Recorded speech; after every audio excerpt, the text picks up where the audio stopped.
చెరువులకు సంబంధించినటువంటి విషయం నోట్ చేసుకోవడం జరిగింది. వెంకటరామరెడ్డి గారు. అధ్యక్ష, ఇది అంటే ఈరోజు ప్రస్తుతం జరుగుతున్నటువంటి విషయాన్ని మీకు వెల్లడించాలనేది 0 అవర్లో అవకాశం తీసుకున్నాం. ఇవాళ గ్రామాల్లో కానీ పట్టణాల్లో కానీ చేబదులు ఇవ్వడం కానీ, ఎవరికైనా రాత్రిపూట అవసరం పడితే దవాఖానకు అవసరం పడ్డా, లేకపోతే సడన్గా పెళ్లి కుదిరినా వారికి బ్యాంకు లోన్లు కానీ ఎక్కడ కానీ దొరకవు. ఎందుకు అని అంటే, ఏదైతే ఇన్కమ్ ట్యాక్స్ రిటర్న్స్ ఉన్నాయో లేక శాలరీ సర్టిఫికెట్ ఉన్న వాళ్ళకి బ్యాంకులో లోన్లు దొరికే అవకాశం ఉంటుంది. కానీ సామాన్య ప్రజలు, నిరుపేదలైనటువంటి వారికి ఊర్లలో వాళ్ళు వీళ్ళు అప్పులు ఇవ్వడం అనేది సహజంగా గతం తాత ముత్తాతల నుంచి వస్తున్నది. కానీ ఇప్పుడు ప్రస్తుతము జిల్లా ఎస్పీలు ఈ రాష్ట్రం మొత్తం మీద వడ్డీ వ్యాపారం చేస్తున్నారని చెప్పేసి రైడ్లు చేసుకుంటూ వాళ్ళ దగ్గరికి పోయి గ్రామాల్లో వాళ్ళని పట్టుకొచ్చేసి కేసులు చేస్తున్నారు. ఎగ్జాంపుల్గా కామారెడ్డి జిల్లాలోనే 69 రైడ్లు చేశారు, 15 కేసులు చేశారు నిన్న ఒక్కరోజు.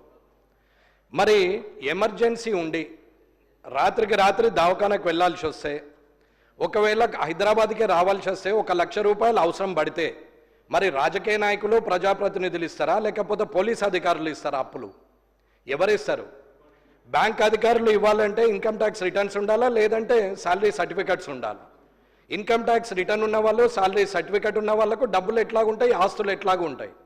మరి వ్యవసాయ కూలీలు, వ్యవసాయాధారిత ప్రజలు, వ్యవసాయం మీద ఆధారపడ్డ వాళ్ళు, బిడ్డ పెళ్లి కుదిరిందని 1 లక్ష రూపాయలు అవసరం ఉన్నా, లేకపోతే ఎమర్జెన్సీలో హార్ట్ స్ట్రోక్ వచ్చిందనో క్యాన్సర్ వచ్చిందని హైదరాబాద్ హాస్పిటల్లోకి వచ్చినా 2-3 లక్షలు కావాలంటే గ్రామాల్లో ఉన్నవారే ఇస్తారు.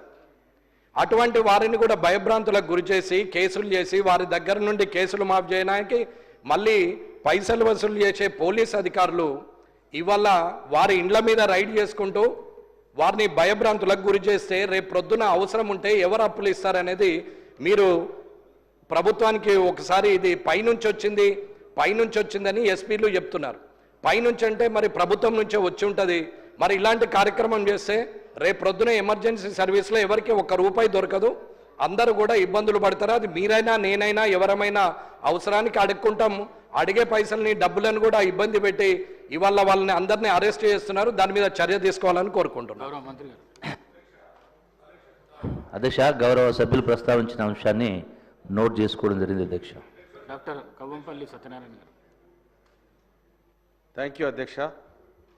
మా మానకొండూరు నియోజకవర్గంలో గన్నేరువరం మండలంలో కొత్తగా ఏర్పడినటువంటి మండలం, ఏర్పడినప్పటి నుండి కూడా ఇంతవరకు ఏ కనీస సౌకర్యాలు లేవు అధ్యక్ష. మన ప్రభుత్వం వచ్చిన తర్వాత మనం చాలా వరకు ఎంపీడీఓ ఆఫీస్ కానీ, ఎంఆర్ఓ ఆఫీస్ కానీ, ఒక పిఎస్సి కానీ ఏది కూడా ఆ మండలానికి లేదు.